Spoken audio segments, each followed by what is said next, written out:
If you recently graduated college or you're just looking for a job, you might have noticed how terrible the job market is right now. I've applied to around 200 jobs. I would say I've applied to about 150, maybe more now. You might have asked yourself, does an entry-level job even exist anymore? He says he applied to more than 60 entry-level positions. Entry-level. But he got one interview, and he's not the only one. As Fox 13's Jordan Bowen reports, jobs are posted, people are qualified, but for some, in fact for many, the hiring isn't happening. In this video, we're going to go over the 3 reasons why it's not just in your head and that something has happened to entry-level jobs in this country. The US unemployment rate for degree holders between the ages of 22 and 27 reached 5.8%, which is considerably higher than the nationwide average of 4.2%. Now college-educated men have the same unemployment rate as non-college educated men, even though back in 2010, there used to be an 8% difference between the two. This kind of goes against what you would expect. Those with higher educational attainment usually have better employment prospects than those with less educational attainment.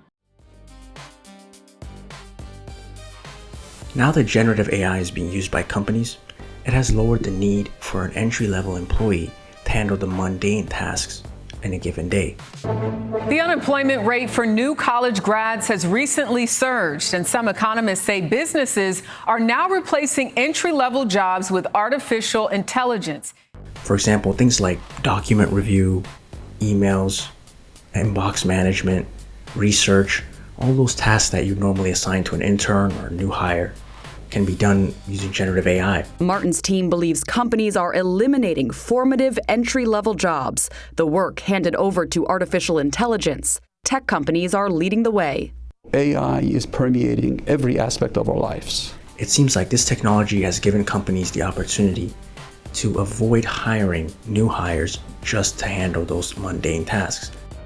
Now if companies hire a new employee, it's usually based on some level of experience, because they need you to do something of value.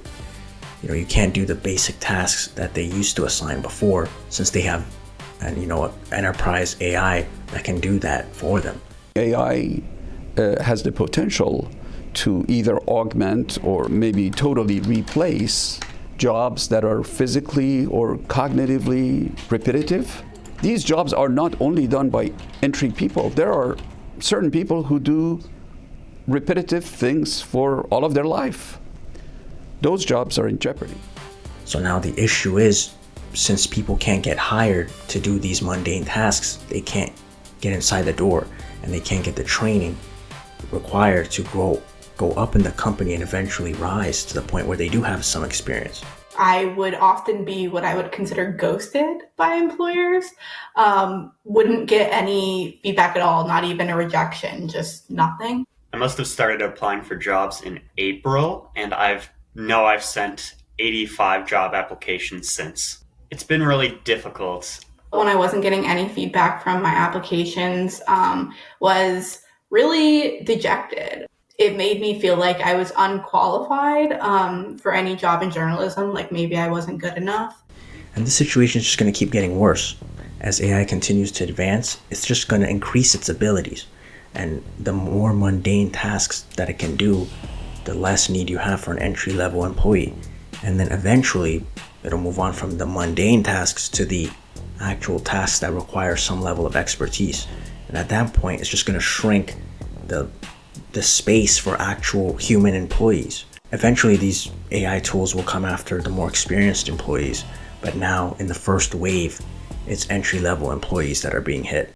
So employers are going to have new expectations around how you use AI, how it's integrated into your role, the amount of productivity you have. I think that altogether is going to mean that the skill set for an entry-level worker will change and evolve, and it will look different. So for someone trying to graduate and find work right now, they're in the middle of a very messy process where employers are trying to figure out what they want and what that looks like. According to a labor economist at George Mason University, jobs with low barriers of entry are the ones being swallowed by AI. So the easier it is to get into a field, the less expertise you need, the more likely that job is to be replaced by AI. And since entry-level employees genuinely have no experience. This is their first time in this workplace, in this environment. They are the most susceptible to losing their job to an AI. And in this case, these opportunities are being filled by enterprise AI. And as the opportunities shrink, the existing opportunities become more and more competitive.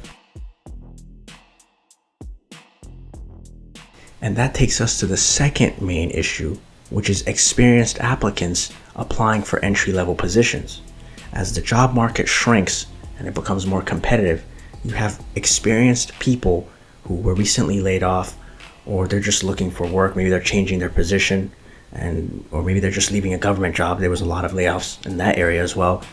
They're entering the job market, and it creates a situation where you have a lot more applicants than you have job opportunities. It's very common right now. The job market is tough. It's competitive. We've seen in our data that jobs are down 15% from last year, but applications are up 30%. Showing that there's rapid growth in the number of applications, but a shrinking in the number of positions, which has created a very competitive environment, and it's beneficial only to the employers. And that has created an opportunity for the companies to exploit the employees. I've heard some claims that there are companies that are actually putting up fake entry-level positions so that when the applications come in, they actually hire someone with more experience than the position warrants, so that they can get an experienced hire, but pay them the salary of an entry-level employee. And lastly, we have our third main reason, which is economic uncertainty.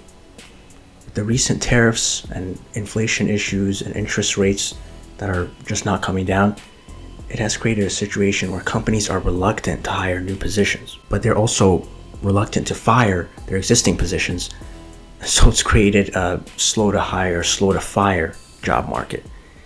The fact that initial claims have been low, as you rightly point out, at that continuing claims continue to hit fresh highs every week, to me is a sign that there's slack building in the economy. So it's not really about the fact that firing rates are low. It's really more about the fact that hiring rates have declined even further. So I think we're kind of moving from a slow hire, slow fire labor market to a no hire, slow fire labor market, and that means that you're taking another step down. With this period of economic uncertainty, companies are just better off keeping the employees that they have.